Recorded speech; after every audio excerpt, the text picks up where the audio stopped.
Hamma kriptovalyutalar haqida gapiradi, lekin sizga hech kim buni asl mohiyati haqida tushuntirmaydi. Bugun sizlar bilan kriptovalyutalar haqida gaplashamiz. Yaqin kunlargacha kriptovalyutalar faqat tor doiradagi insonlar uchun tushunarsiz va shubhali aktiv edi. Lekin bugun vaziyat tubdan o'zgardi. Hozirgi kunda kriptovalyutalar eng ko'p muhokamaga sabab bo'layotgan va eng tez o'sayotgan global sanoatga aylandi.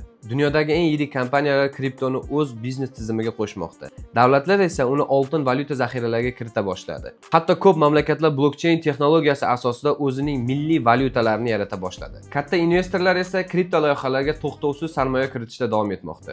Dunyo yangi moliya tizimiga o'tmoqda. Shuning uchun har birimiz blokcheyn va kriptovalyutalar haqida hech bo'lmaganda boshlang'ich tushunchaga ega bo'lishimiz shart. Bu shunchaki savdo qilish yoki daromad qilish uchun emas, balki kelajakdagi moliyaviy savodxonligimiz va zamondan ortda qolmasligimiz uchun juda ham muhim. Chunki vaqt o'tishi bilan baribir kriptovalyutalar dunyo moliya tizimining ajralmas bir qismiga aylanib ulguradi. Men Dehqonov Norjon, kripto treyder va investorman. Men sizga ushbu murakkab bo'lib ko'ringan sohaga doir eng foydali ma'lumotlarni eng sodda tilda tushuntirib boraman. Xo'sh, aslida kriptovalyutalar nima? Ular bizga qanchalik kerak? Ushbu savollarga batafsil javob olish uchun keyingi videolarni kuzatib boring va menga obuna bo'lishni unutmang.